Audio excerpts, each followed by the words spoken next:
बोलिए भक्त वत्सल भगवान की जय। कृष्ण कन्हैया लाल की जय जय जय श्री राम। जय श्याम। परम मंगलमय परात्पर अखिलेश्वर अखिल ब्रह्मांड नायक परात्पर पर ब्रह्म भगवान श्री कृष्ण की वांगमयी प्रतिमूर्ति श्रीमद् भागवत महापुराण। दूर दूर से आई हमारी माताएं बहनें श्रोतागण भक्तगण साधना टीवी और सत्संग टीवी के द्वारा कथा का रसपान कर रहे सभी भक्तों को जय श्रीमन्नारायण, जय श्री कृष्णा, राधे राधे। भगवान की कथा हम सब सुन रहे हैं और अपने जीवन को कृतार्थ कर रहे हैं। जो भगवान की कथा सुनता है भगवान उसकी व्यथा को सुन लेते हैं। आए हुए सभी भक्तों का बहुत बहुत स्वागत। सबको जय श्रीमन्नारायण, जय गौरी गोपाल। कैसे हैं आप लोग? सब आनंद? हमारे श्रीधाम वृंदावन में आप सभी आते हैं और भगवान का दर्शन करते हैं, कथा सुनते हैं, अपने जीवन को सफल बनाते हैं। बहुत अच्छी व्यवस्था हमारे ऋषि मुनियों ने की है। पूरी दुनिया में सबसे अच्छे लोग कहाँ रहते हैं? भारत में। कैसे? हमारे देश में इतनी खुशियां थीं और हैं कि हम लोग देखो, जिसके पास पैसा नहीं है वो पैसा कमाने में व्यस्त है, लेकिन जिसके पास बहुत पैसा है, उदाहरण माना कि आप लोगों के पास बहुत पैसा है, यदि आपके पास बहुत पैसा आ जाए, आपका पलंग भी सोने का हो और आपकी दीवारें भी सोने की हो, फिर बताओ जब आपके पास सब कुछ होगा, धन की कोई कमी नहीं, फिर आप क्या करोगे? आप बताओ छोरा। जब आपके पास बहुत पैसा होगा उस स्थिति में आप क्या करोगे? हाँ, आपसे।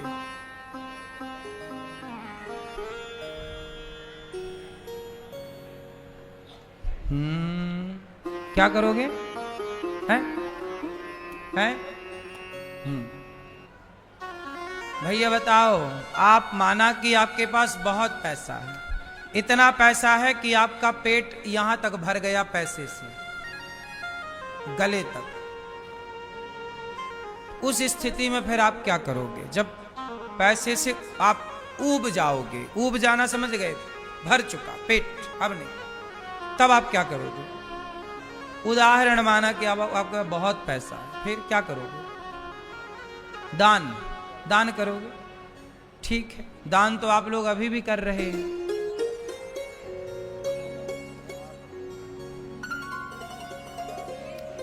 जरा सोचो,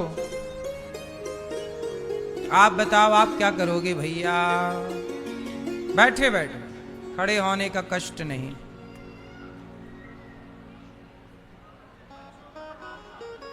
अरे पढ़ाओगे लिखाओगे, क्या पढ़ाओगे फिर? चलो, आप लोग अभी समझे नहीं, हम और स्पष्ट समझाएं। माना कि भारत में सबके पास खूब पैसा है, कोई गरीब है ही नहीं।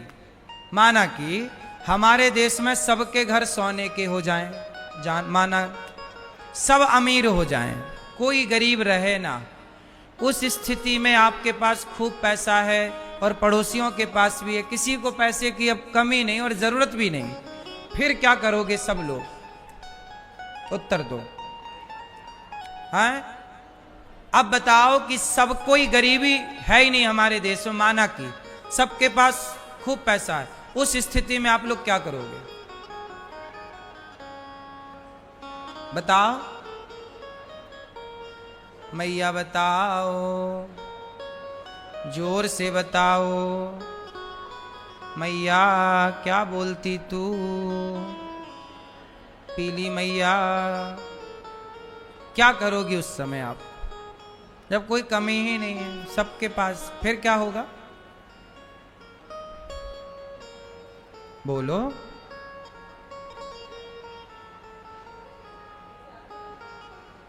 बहुत सिंपल है। और जो हम कह रहे हैं ऐसी स्थिति हमारे देश में कभी हुआ करती थी। बोलो हाँ।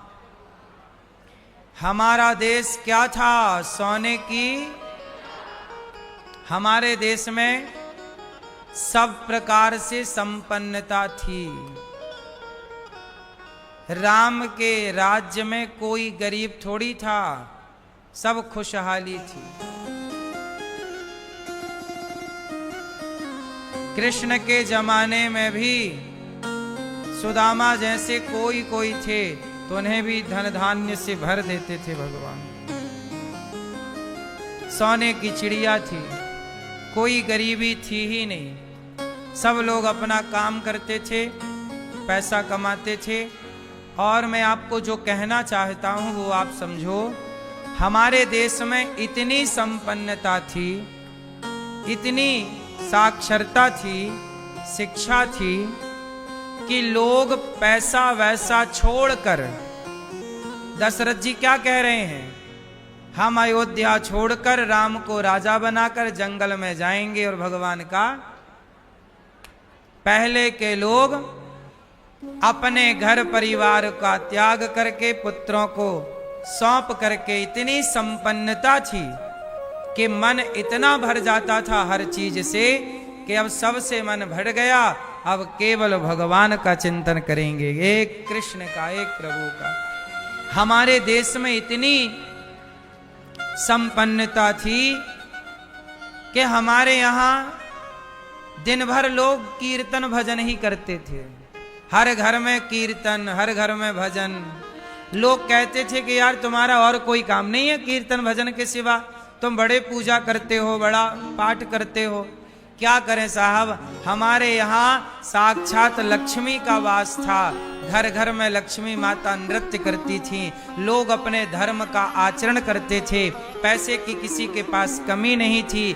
हमारे यहाँ लोग ईमानदार थे, इतनी संपन्नता थी कि लोग कीर्तन भजन करते, दिन भर केवल नाच गाना भगवान के चिंतन में ही लगता था, क्योंकि संपन्नता थी। करें क्या भाई, आज ना आदमी पेट के लिए मर रहा है। सब 8-8 घंटे आप लोग काम कर रहे हो, फिर भी तुम्हारा पेट नहीं भर रहा ठीक ठीक से।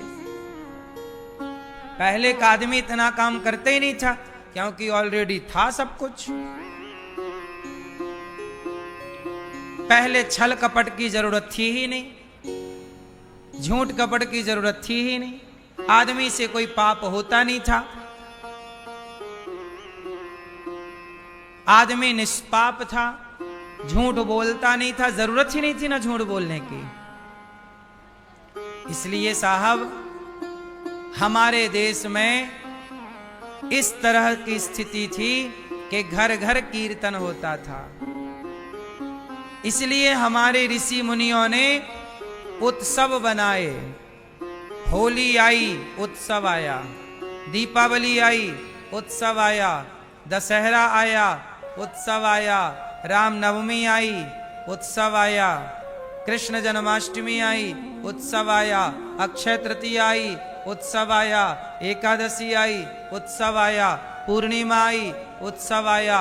हर महीने हमारे देश में उत्सव है या नहीं?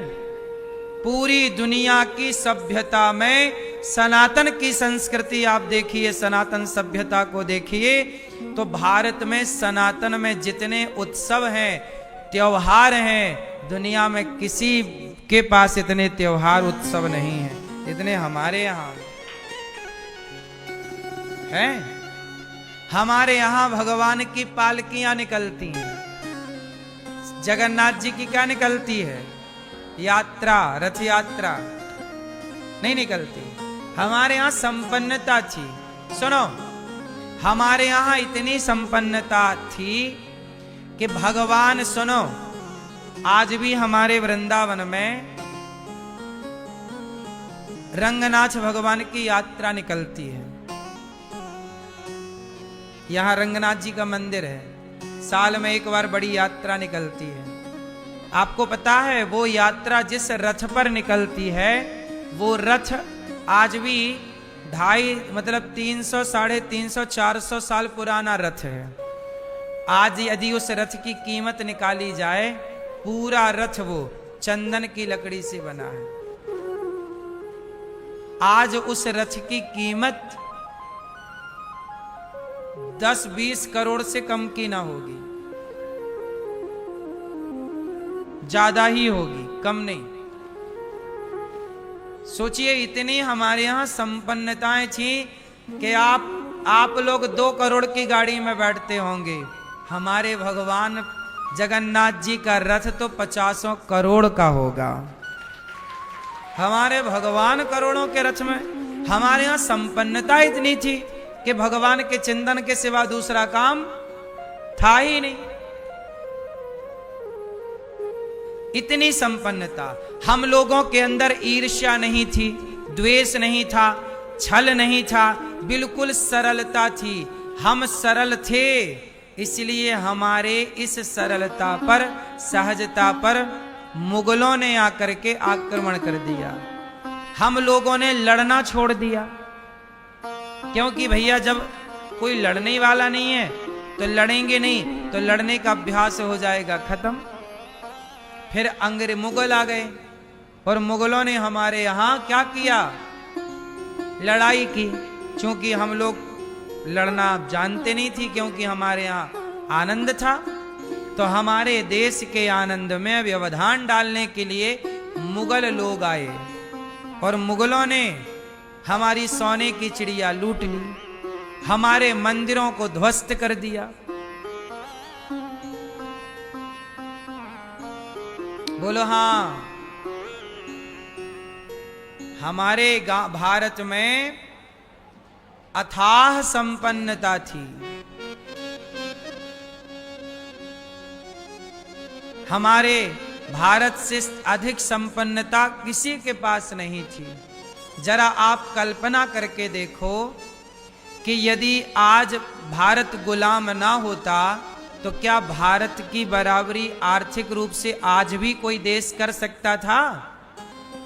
बोलो। फिर आज भी तो दुनिया में हम सबसे अच्छी अर्थव्यवस्था हैं। 700 साल गुलाम होने के बाद भी ना होते गुलाम तो कोई था टक्कर में? बोलो। इसलिए आप लोग अपने आप को पहचानो कि आप कौन हैं। जब जरूरत थी ही नहीं तो हमने लड़ाई की ही नहीं। जब जरूरत थी तो हमारी फिर बहन बेटियों ने भी तलवार उठाया और झांसी की रानी जैसी बेटियां हुई, शिवाजी जैसे बेटे हुए। तो हम आपको ये बात सिर्फ इसलिए बता रहे हैं कि जो लोग आपको कहते हैं कि तुम्हारा कीर्तन भजन के सिवा कोई काम है, तो याद रखना, जिसके घर में जितनी संपन्नता होगी वो भगवान से उतना कनेक्ट होगा। आप ईश्वर से कनेक्ट हैं, मतलब ये बता रहा है कि आपके घर में समृद्धि है, सुख है। जिनके घर में सुख नहीं, समृद्धि नहीं, उनके घर में उथल पुथल मची है। कहाँ वो कीर्तन कर रहे हैं? आज जिनके घर में पति पत्नी कीर्तन कर रहे हो, बताओ वो घर संपन्न है या नहीं? बोलो मेरी माँ। अच्छा, एक बात और मुझे लगे हाथ बता ही दो, आप लोगों के हिसाब से संपन्नता किसे कहते हैं? चलो बताओ, आप लोग के हिसाब से अमीर व्यक्ति कौन है? चलो, अमीर व्यक्ति की परिभाषा बताओ भैया, आप बताओ। आपके हिसाब से अमीर आप किसे मानते हैं? क्या हो? तो आप उसे अमीर कहोगे? ये भैया बताएंगे हम। सोफे वाले, आप बताओ आपके हिसाब से अमीर कौन है? बैठे बैठे, खड़े ना हो, बताओ। पीछे की लाल मैया बताएंगी। सबसे आगे ही बैठी है लाल मैया रेलिंग के पास। बताओ सबसे अमीर व्यक्ति कौन? ठीक है, ये कुर्ता वाले भैया बताओ। नीला कुर्ता वाले, बैठे बैठे, खड़े नहीं हैं। और पीछे वाली मैया, वो चश्मा वाले भैया खंबे के पास बैठे हैं। चश्मे वाले, काला चश्मा वाले भैया, बताओ आपके हिसाब से सबसे अमीर कौन है? बताओ भगवान, कौन है? सुनो, कौन मैया? हाँ बताओ, कौन? सुनो, हाँ मैया सुनो। आज के परिभाषा में पूछा जाए कि भैया सबसे अमीर व्यक्ति आप किसे मानते हैं? किसे मानते हो? बैठे बैठे,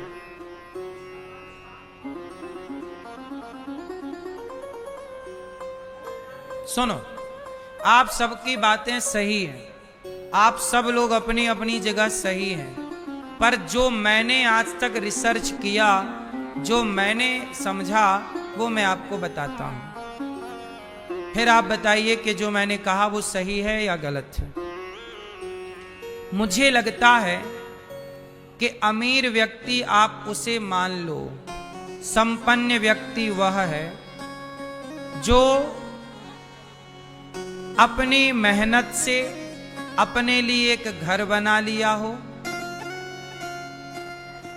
अपनी कमाई के बल पर वो अपने माँ बाप की सेवा कर रहा हो, दवाई समय पर माँ बाप को लाकर दे रहा हो, अपने बच्चे की फीस अपनी मेहनत से भर रहा हो, और अपनी पत्नी के साथ, अपने बच्चों के साथ वो अपने घर में खुश है।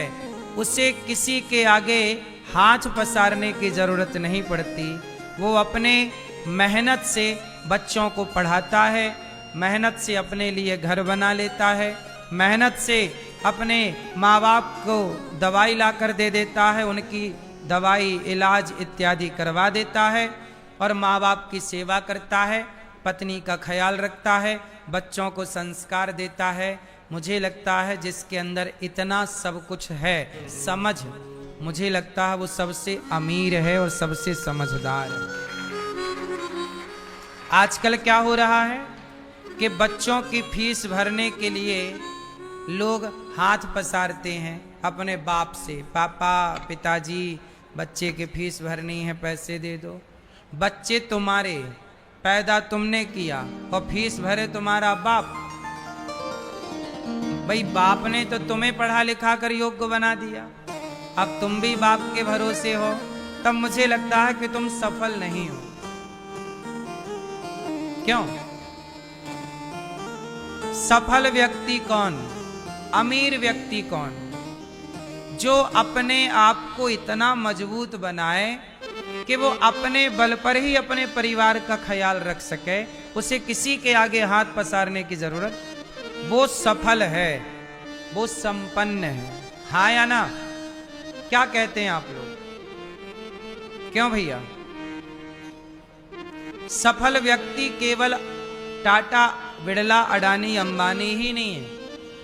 हर वो व्यक्ति सफल है जो अपने पैरों पर खड़ा है, मीन्स सेल्फ डिपेंड है, आत्मनिर्भर है, जो अपनी जरूरतें अपने पैसे से, अपनी कमाई से, अपनी मेहनत से पूरी करता है, वो सफल है। यही सफलता की परिभाषा है। क्यों जी? कितने लोग मेरी बात से सहमत हैं? मैया सहमत हो? इसलिए अपने पिता के भरोसे ना रहना, आप स्वयं को इतना मजबूत करना कि आपके पिता को आप सहारा दो। बाप के सहारे की आपको जरूरत ना पड़े, बल्कि आप सहारा बनो अपने पिता का, अपनी माँ का। माँ बाप के सहारे की जरूरत ना पड़े। हमने बहुत पहले लाइन सुनी थी और पढ़ी थी और याद किया था, बहुत पहले। मैंने अपने जीवन में सबसे पहली इन लाइनों को मैंने याद किया था।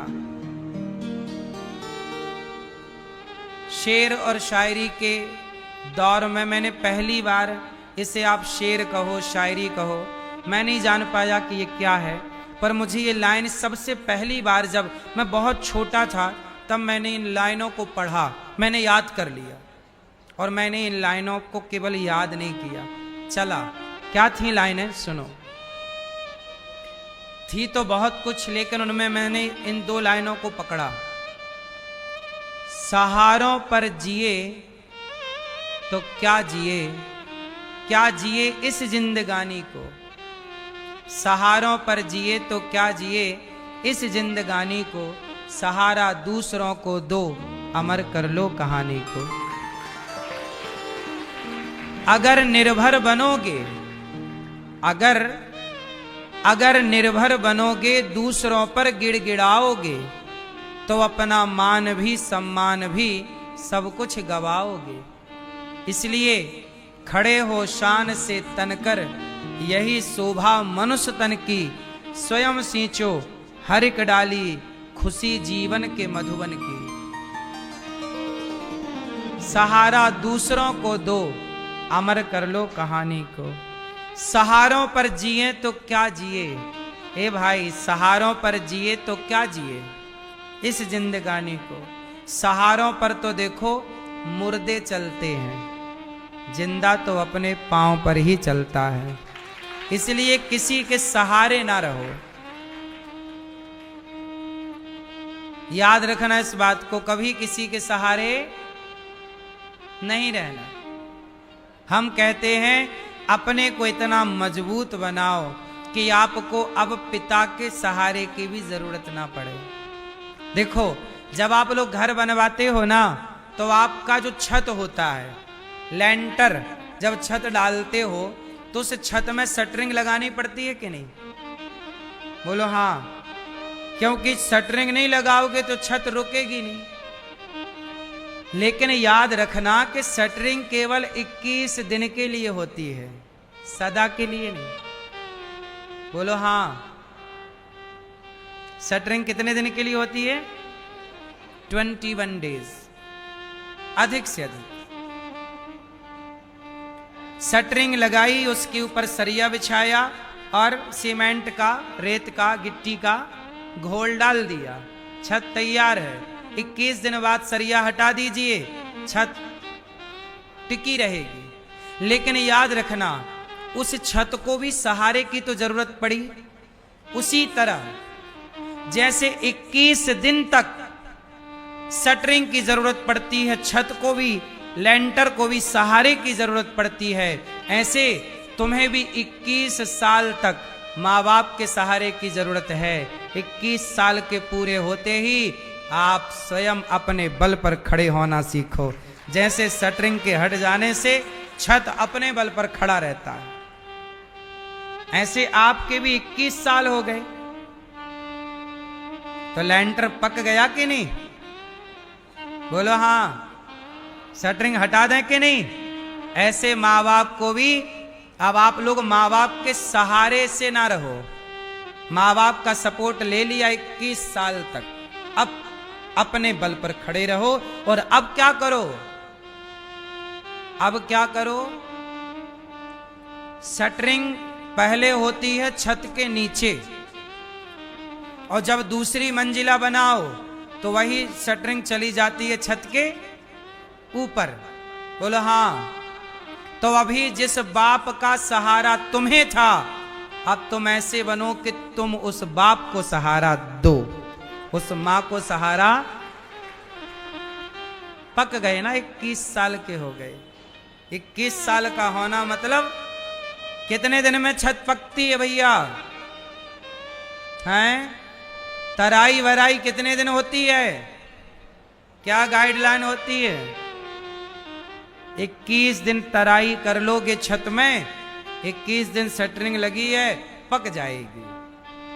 बोलो हाँ कि ना? ऐसे जिंदगी कितने दिन में पकती है? 21 साल के छोरा छोरी हो गए, मतलब ये मैच्योर हो गए, थोड़ा समझ तो आई गई। अब थोड़ा सत्संग मिल जाए इनको, सही लाइन मिल जाए तो बहुत आगे बढ़ जाएंगे, पर इसी समय इनको कुसंग मिल जाता है। कुसंग मिला, बर्बाद। 21 साल के लड़के, यही टाइम इनका बनने का है और यही टाइम इनका बिगड़ने का है। 20 साल से लेकर के 18 साल, आजकल तो 18 साल से लेकर 25 साल तक, बल्कि 27 साल तक यही टाइम है बनने का और बिगड़ने का। अधिकांश लड़के लड़कियां इस टाइम पर बिगड़ते हैं। क्यों? सही रास्ता नहीं मिलता, सही गाइडलाइन नहीं मिलती, सही मार्गदर्शक नहीं मिलता। इसलिए कहता हूं गुरु की आवश्यकता है।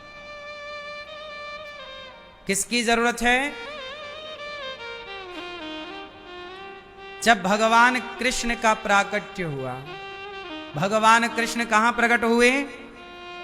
मथुरा में। कहां चले? गोकुल। कौन लेकर गया? वसुदेव जी। मैया सुनो मेरी मां, क्या कर रही हो? जुएं मार रही हो?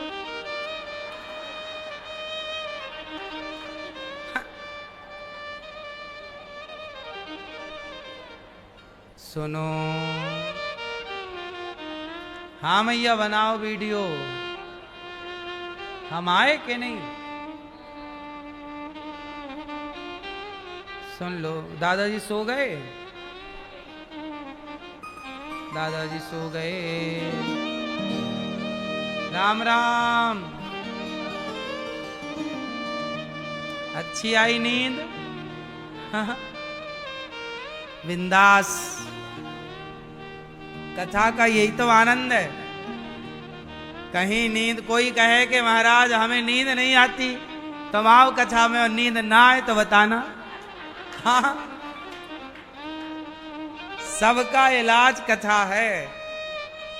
नींद ना आती हो तो कथा सुनो, टेंशन हो तो कथा सुनो, चिड़चिड़ापन हो तो कथा सुनो, डिप्रेशन हो तो कथा सुनो, पति पत्नी का झगड़ा हो तो कथा सुनो, सास बहू का झगड़ा हो तो कथा सुनो, भाई भाई का झगड़ा हो तो कथा सुनो, ननंद भौजाई का झगड़ा हो तो कथा सुनो।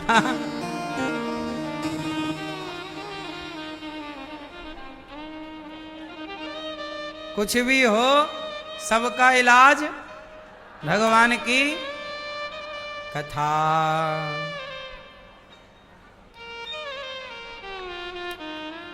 भगवान श्री कृष्ण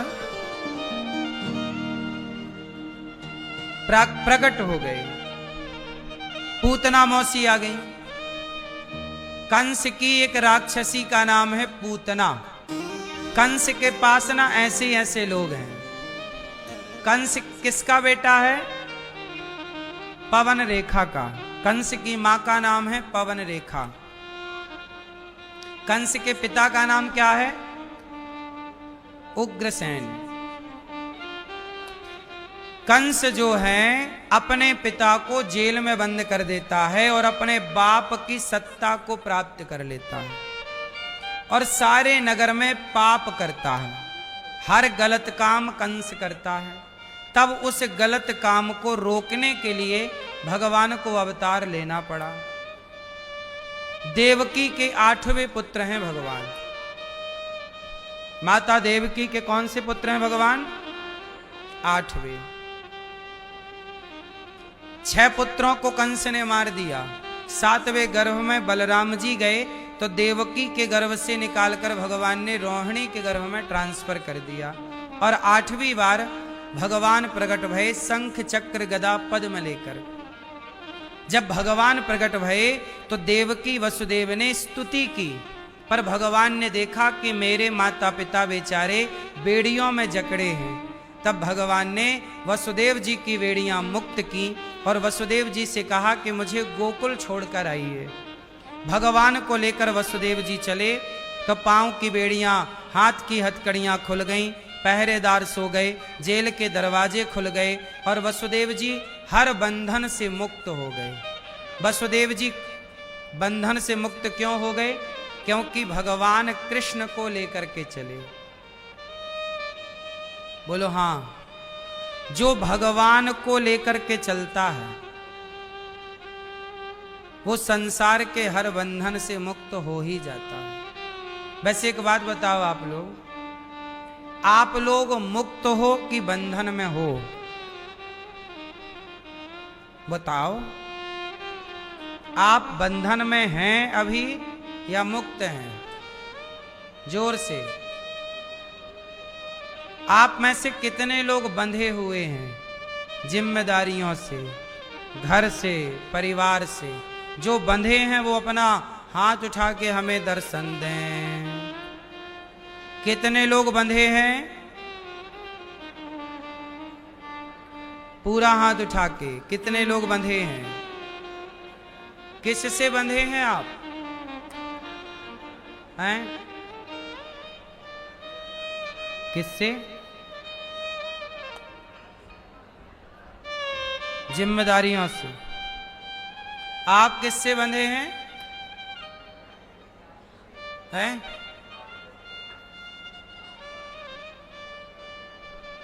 पड़ोसन से? ठीक।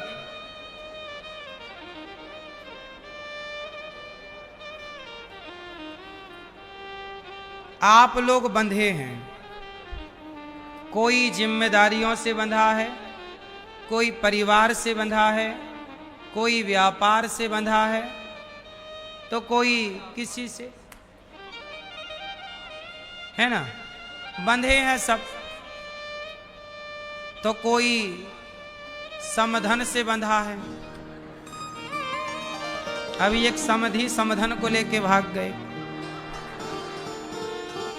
एक दामाद सास को लेके भाग गया।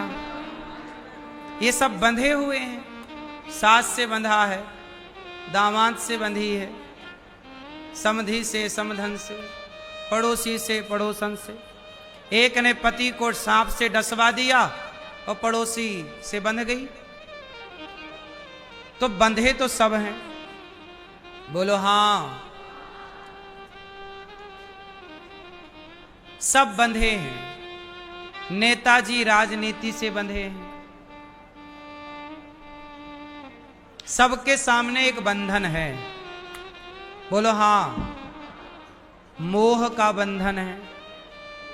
कोई एक मैडम है, कुत्ता पाल ली है, सवेरे से कुत्ते को टहलाती हैं, फिर उसे से मुंह चटवाती हैं। बंधी हैं बेचारी कुत्ते से। बोलो हां। तो कोई कुत्ते से बंधा है, कोई बिल्ली से बंधा है। सब बंधे हैं। अब हम आपको बताएंगे कि ये बंधन छूटे कैसे। देखो, आप लोग कुत्ते से प्यार करते हो, क्या कुत्ता आपसे प्यार करता है? आप लोग घर से प्यार करते हो, क्या घर आपसे प्यार करता है? आप लोग बच्चों से प्यार करते हो, क्या बच्चे आपसे प्यार करते हैं? हम बंधते हैं। जिससे आप बंधे हैं वो आपसे नहीं बंधा, वो किसी और से बंधा। एक उदाहरण समझो, पूरा खेल क्या चल रहा है। एक राजा की कहानी सुनाऊंगा आपको, पूरा कॉन्सेप्ट क्लियर हो जाएगा। और ये कहानी एक सत्य घटना है। आपने नाम सुना होगा, महाराजा उज्जैन के एक राजा हुए हैं, विक्रमादित्य। जिनके नाम से विक्रम संवत चला। उनके भाई का नाम है भर्तृहरि। राजा का नाम क्या है? राजा भर्तृहरि। क्या नाम है? अब सुनो एक सत्य घटना, जो घटना केवल राजा की नहीं है, यहां जितने लोग बैठे हैं आप सबकी एक कहानी, आपकी एक कहानी सुना रहा हूं, ध्यान पूर्वक सुनिएगा। एक राजा थे उज्जैन के, भर्तृहरि उनका नाम था। बहुत बड़े योद्धा थे, बहुत बड़े राजा थे। उनकी पत्नी बहुत सुंदर थी, वो अपनी पत्नी से बहुत प्यार करते थे। एक दिन क्या हुआ, वो राज दरबार में आए और राज दरबार में बैठे, तभी उनके राज्य में एक ब्राह्मण तपस्या कर रहा था। तपस्या करता रहा ब्राह्मण, तब उन्हें देवराज इंद्र ने प्रसन्न होकर, चूंकि उन्होंने देवता की आराधना की, तो देवताओं के राजा इंद्र प्रसन्न हो गए और राजा इंद्र ने उन्हें एक फल दिया। फल देते हुए इंद्र ने कहा कि ब्राह्मण, तूने तपस्या की है, हम तुझे ये फल देते हैं।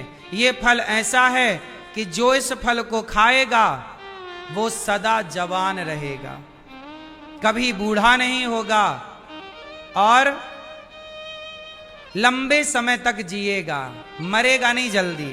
जब तक जिएगा जवान रहेगा, कोई रोग ना होगा, सदा जवान रहेगा। ब्राह्मण को राजा इंद्र फल देकर चले गए। ब्राह्मण ने सोचा कि मैं इस फल का क्या करूंगा, मैं खाऊंगा तो सदा जवान रहूंगा, मैं जवानी का करूंगा क्या, मैं तो अब ईश्वर की आराधना करूंगा और भगवान के चिंतन करते भगवान के धाम में जाऊं, बैकुंठ में, यहां जवान रह के करूंगा क्या। ब्राह्मण को लगा कि जो हमारा राजा है भर्तृहरि, वो राजा बड़े ईमानदार हैं, अच्छा राजा है हमारा, तो यदि ये फल मैं राजा को दूं तो मेरा राजा सदा जवान रहेगा और वो अपनी प्रजा की सेवा करेगा और वो राज्य को सुरक्षित रखेगा।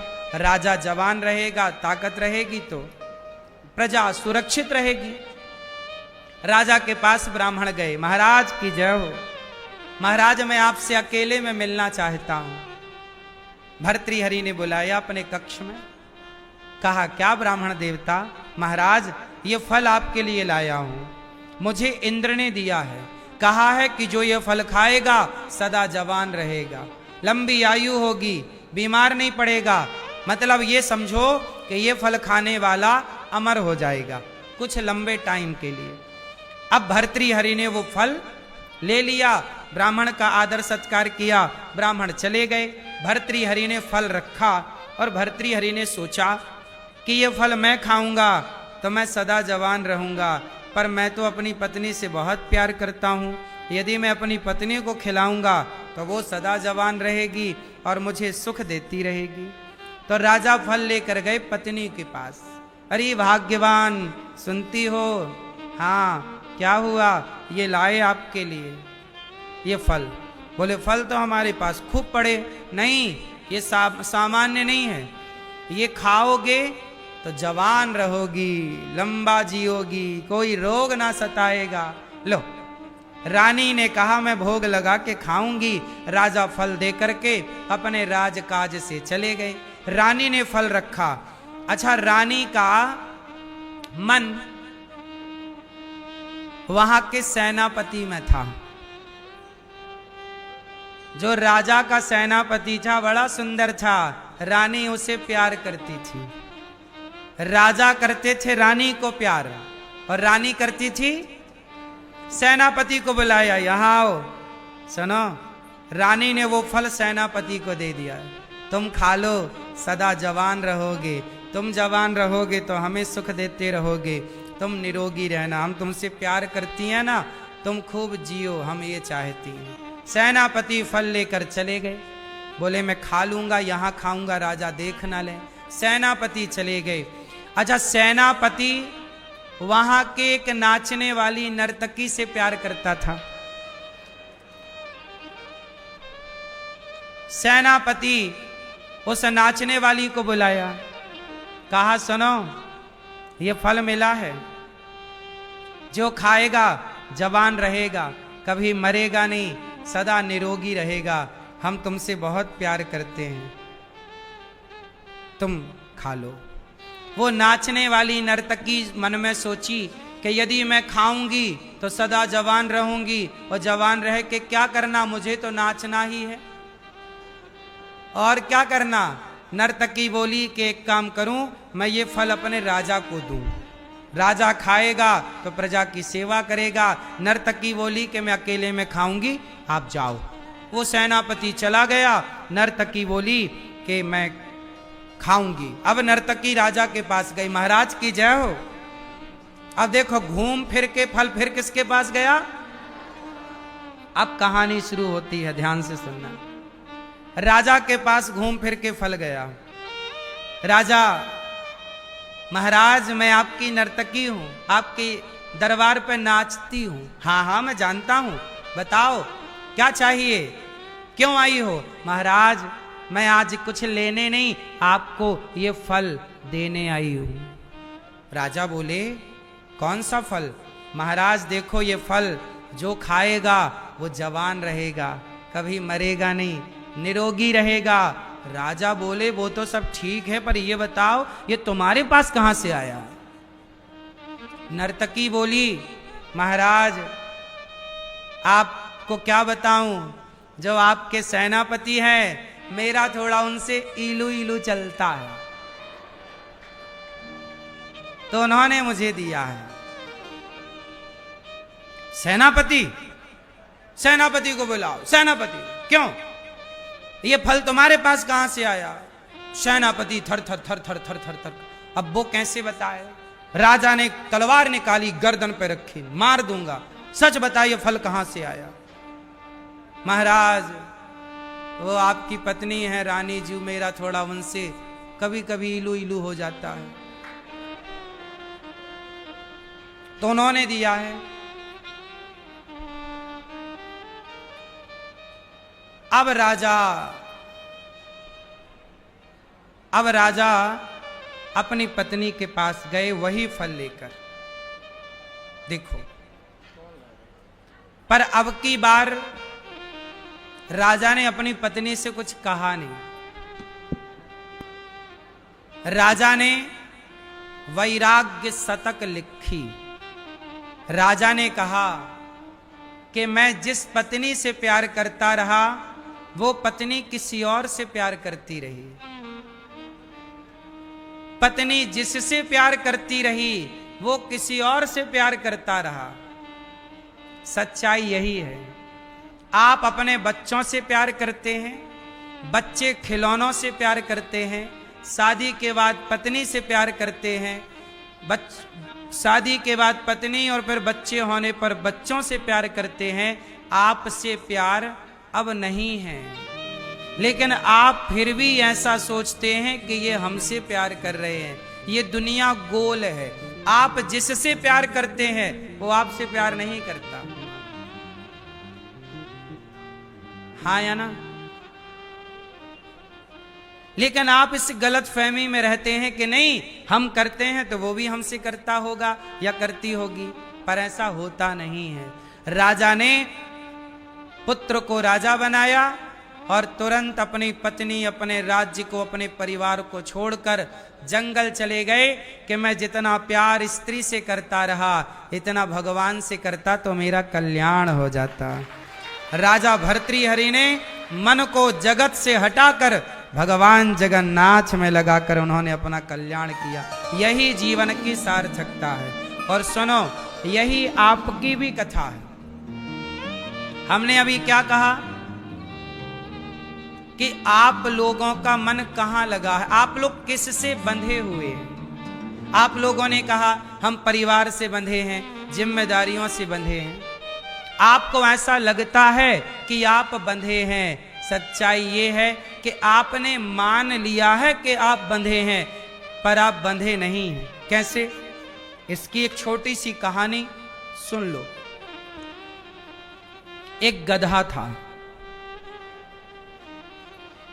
धोबी उस गधे को धोबी घाट ले जाता था, उस गधे पर सारे कपड़े लाद करके। आज धोबी घाट चला जब धोबी, तो गधे पर कपड़े जब लादा और धोबी घाट पहुंचा, तो धोबी ने देखा कि मैंने आज गधे को बांधने की रस्सी भुला दी। आज गधे को बांधने की रस्सी धोबी भूल गया। अब गधा को बांधे कैसे, जाएगा तो समय खराब होगा। तब एक संत जी ने कहा, धोबी क्या हुआ? महाराज रस्सी भूल आया गधे को बांधने की, कोई पड़ी हो तो दे दो। संत जी ने कहा, रस्सी तो नहीं है पर उपाय है। क्या उपाय? बोले गधे को रोज जहां खड़ा करते थे वहीं खड़ा कर दो और झूठ मूठ का हाथ उसके गले में डाल दो, गधे को लगेगा कि मैं बंध गया। धोबी ने वही किया, गधे के गले में हाथ डाला।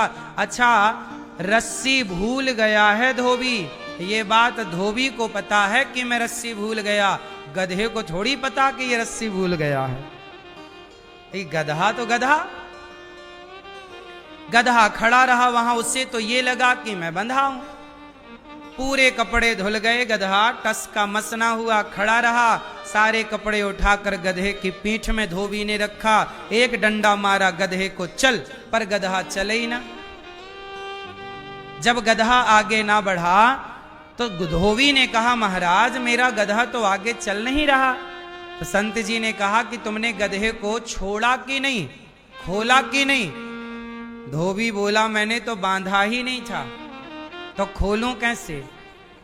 संत ने कहा, बांधा नहीं था पर बांधने का अभिनय तो किया था, नाटक तो किया। उसके गले में झूठ मूठ का हाथ डाल, गधे को लगेगा कि मैं खुल गया। क्योंकि रोज उस गधे का अभ्यास यही था कि तुम पहले उसके गले में हाथ डालते थे, उसे लगता था कि अब चलना है। आज तुमने उसे खोला नहीं और डंडा मारा, गधे के गले में हाथ डाला, गधे को लगा मैं खुल गया, गधा चल पड़ा। अब आप लोगों से बस इतना सा सवाल है कि क्या गधा बंधा हुआ था?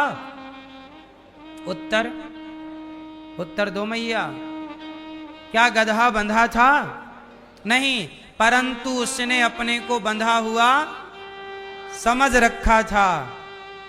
उसी तरह अब बताओ वो गधा कौन?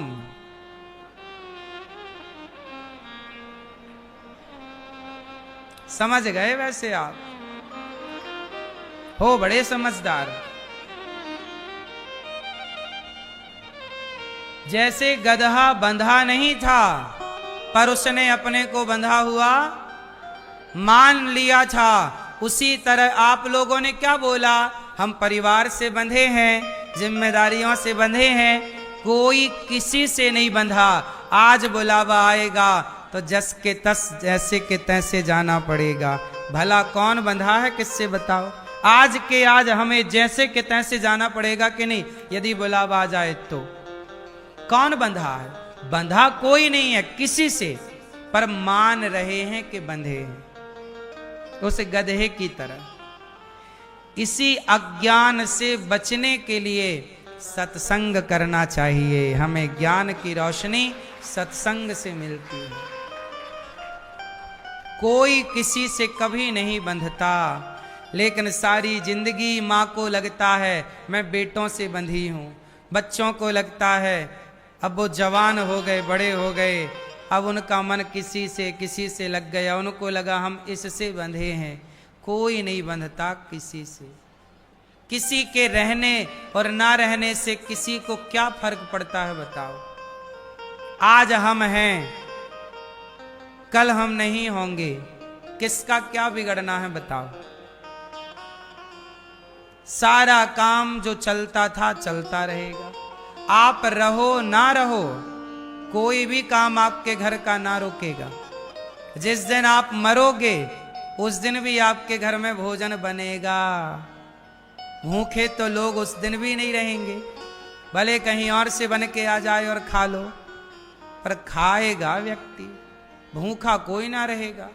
तो आपके मरने के बाद भी सूर्योदय होगा, त्योहार होंगे, शादी ब्याह बच्चों का होगा, ढोल नगाड़ा बजेंगे, लोग नाचेंगे, मिठाई बटेगी। हमको यही लगता रहा हमारे बाद क्या होगा, हमारे बाद क्या होगा। बताओ, तुम सबके बाप दादे मर गए, सब ठीक चल रहा है कि नहीं? ऐसे ही हम लोग मर जाएंगे, फिर भी सब ठीक चलेगा। ये तो अज्ञानवश हमें लगता है कि हमारे बाद क्या होगा। किसके बिना क्या रुका, किसका बता दो। आपके दादाजी चले गए, क्या रुका? जब तक वो जिंदा थे उन्हें यही लगता था हमारे बाद क्या होगा, हमारे बाद क्या होगा। देखो अब कहो कि आके चेक करो, सब बढ़िया चल रहा है, तुमसे और बढ़िया चल रहा जब तुम थे। बोलो हाँ। इस अज्ञान में रहते हैं, इसलिए ये अज्ञान में नहीं जीना है कि हमारे बाद बढ़िया होगा। आप तो बढ़िया आराम से मरो बिंदास। क्यों मैया? टेंशन लेने का नहीं, बिंदास जीने का, भगवान के भरोसे रहने का, खूब बिंदास जीने का और बिंदास मुस्कुराते मुस्कुराते मरने का। टेंशन में नहीं जीने का और टेंशन में नहीं मरने का।